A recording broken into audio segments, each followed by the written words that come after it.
네, 오늘의 상품 시장 동향 알아볼까 합니다. 오랜만에 모셨습니다. 이석진 원자재 해외투자연구소 소장 모셨습니다. 안녕하세요. 안녕하십니까. 네, 네. 그동안 잘 지내셨어요? 네, 그렇습니다. 네, 강의 많이 하시고 다니신다면서요? 예, 뭐 그렇습니다. 예. 네, 원자재에 대한 관심 네. 요즘 어떻습니까?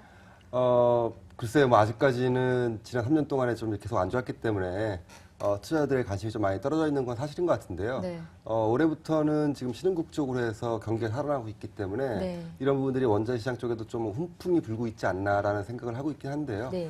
아직까지는 전체적인 자산 시장의 어떤 변동성이 낮기 때문에 이렇다 할 뭐 움직임이 크지는 않은 상황이라고 할 수 있겠죠. 네. 네. 이제 하반기가 시작이 네. 됐습니다. 그런데 뭐 포르투갈 뭐 금융사 뭐 유동성 위기 뭐 이런 좀 순탄치 않은 소식들이 들립니다. 네. 글로벌 자산 시장 흐름 좀 살펴주세요. 네, 지난주 자산시장의 주인공은 뭐 말할 것도 없이 포르투갈이라고 할 수 있겠죠. 포르투갈 하면은 지난 월드컵에서 이제 뭐 호날두의 나라 정도로 이제 알려져 있겠지만은 금융시장에서는 뭐 오랫동안 유럽의 문제야 정도로 이제 말씀드릴 수 있겠죠. 지난 남유럽 재정위기 당시에도 이탈리아, 스페인과 함께 포르투갈도 좀 고생을 했던 나라 네. 중에 하나였고요. 그런 나라에서 다시 또 이제 금융위기의 어떤 단초 이런 것들이 발견되면서 시장이 좀 출렁인 그런 부분들이 있습니다. 네. 문제의 핵심은 포르투갈 사태가 찻잔 속의 태풍인지 아니면 다시 시작되는 도미노의 출발인지 이런 네. 점이라고 할 수 있겠는데요. 아직까지는 시장의 반응들을 봤을 때는 전자의 가능성이 높지 않겠나라는 점을 들 수 네. 있겠는데요.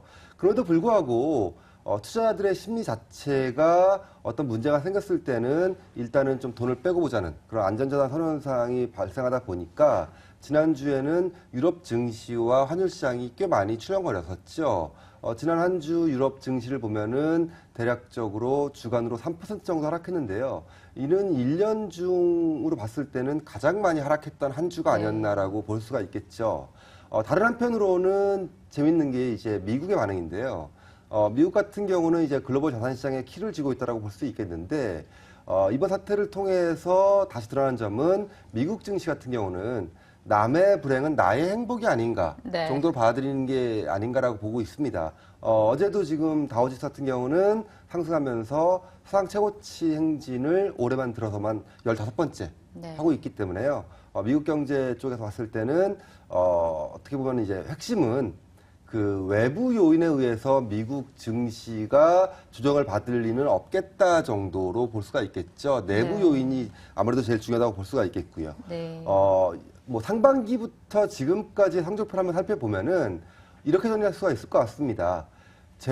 변동성 제로의 시대. 네. 이렇게 정도 판단할 수 있겠는데요. 지금 차트에서 보시고 계시겠지만은 가장 많이 오른, 올해 들어가지고 가장 많이 오른 금 가격 같은 경우도 약 10% 정도 올랐다고 볼 수가 있겠고요. 가장 많이 하락했다고 하는 일본 증시도 한 6% 정도 하락했기 때문에 지난해 같은 경우만 보더라도 상반기에 금 가격만 한 30% 정도 떨어졌었고요. 네.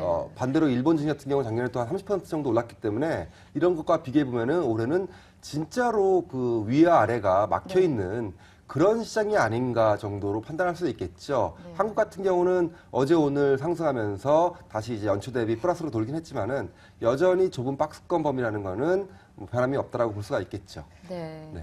그래도 눈에 띄는 게 그동안에 금값이 굉장히 하락세를 보였었는데 네. 올해 상반기에는 금의 수익률이 한 10% 정도나 되네요. 그렇죠. 뭐 워낙 지난해 많이 빠졌기 때문에 네. 지난해 1,200달러, 온스당 1,200달러에서 반등하면서 지금 한 1,300달러 정도 와 있지 않습니까? 그러니까 그런 부분들이 이제 반영되고 있다라고 볼 수 있겠는데요. 네.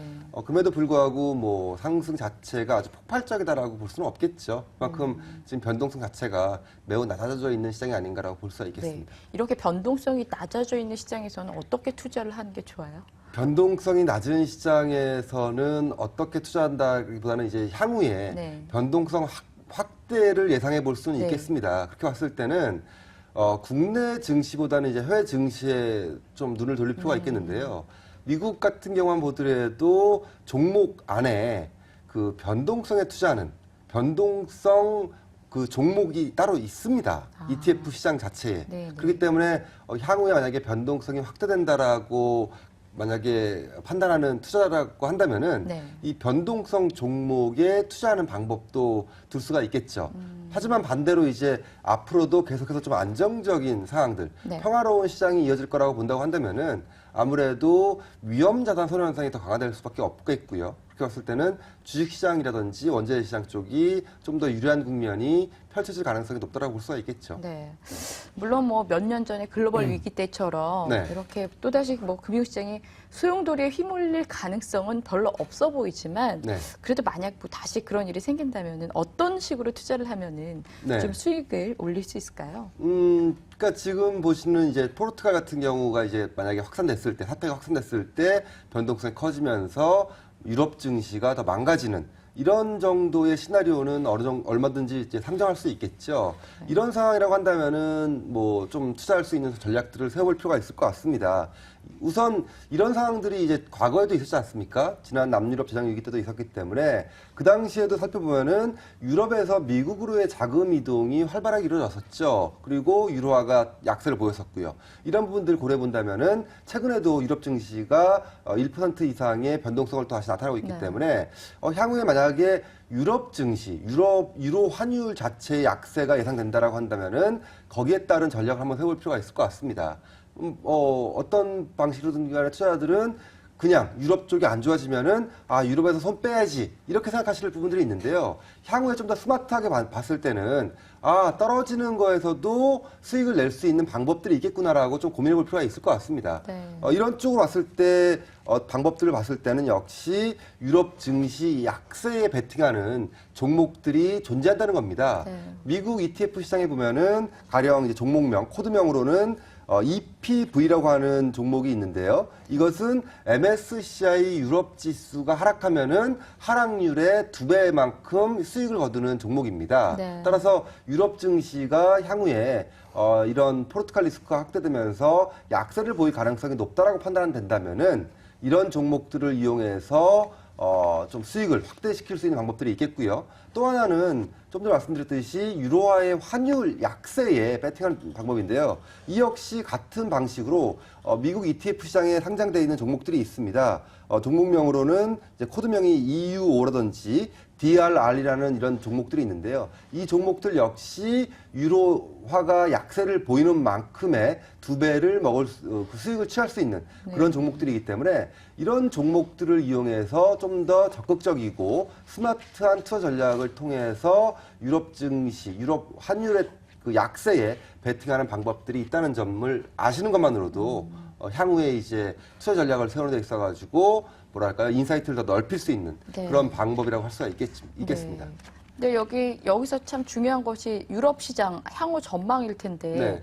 이 포르투갈 금융 유동성, 이 금융 시장의 유동성이 그렇게 이렇게 크지 않다, 제한적이라면 사실 유럽 시장의 네. 어떤 전망도 네. 그렇게 비관적이진 않을 것 같거든요. 어떻게 그건 보십니까? 좀 이렇게 봐야 될 것 같습니다. 항상 그 시장의 전망의 어떤 바탕으로 이제 투자를 하는 게 맞긴 한데요.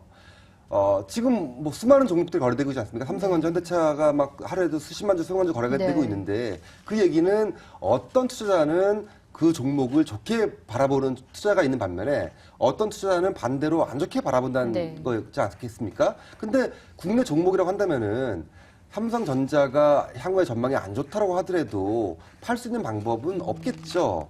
그러니까 한마디로 말씀드리면 소극적인 투자밖에 없다는 거죠. 하지만 지금 제가 말씀드렸던 방법들은 떨어졌을 때도 수익을 취할 수 있는 방법이 있기 때문에 네. 유럽 증시, 유럽 경제를 좋게 보는 투자자들한테는 별 문제가 안 되겠지만은 안 좋게 보는 투자자들한테는 또 이런 방법들이 있다라는 것만으로도 좀 더 스마트한 양쪽의 투자 전략을 세울 수 있다는 소위 양방향 투자 전략이겠죠. 네. 이런 것들을 세울 수 있다라는 점에서 전망과는 관계없이 투자자들한테는 이런 어떤 다양한 방법들이 있다. 이렇게 좀 접근하는 게 맞는 것 같습니다. 네.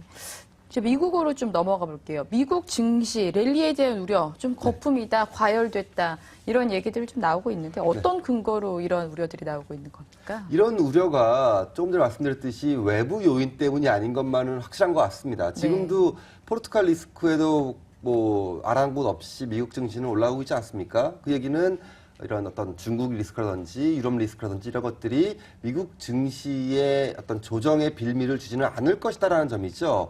그렇기 때문에 아이러니하게도 오히려 그 미국 증시가 너무 오랫동안 너무 좋았기 때문에 문제가 되는 게 아닌가라는 그런 우려가 되고 있는 거죠.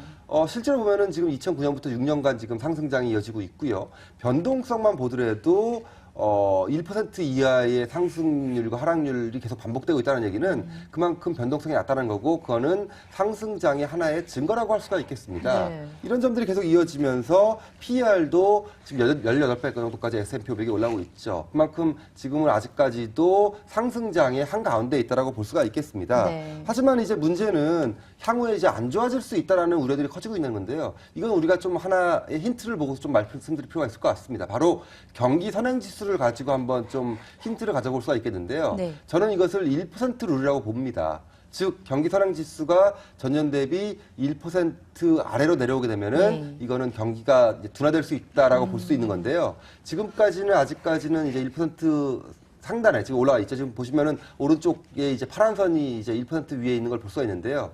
저런 걸 봤을 때는 아직까지도 상승 여력은 더 남아 있다라고 볼 수 있겠고요. 하지만 이제 4분기 정도로 가게 되면은 저 추세가 꺾이면서 경기 둔화 가능성도 배제할 수 없는 그런 지금 힌트를 주고 있다라고 볼 수가 있겠습니다. 네, 한마디로 미국 증시 한마디 이렇게 좀 정리해 보면 과열권에 진입하면서 아직 상승 여력은 남아 있지만 조정 시기도 다가오고 있다. 뭐 이렇게 보면 되겠네요. 그렇죠. 연말로 네. 가면은 가능성이 높아지고 있다라고 볼 수 있겠습니다. 네.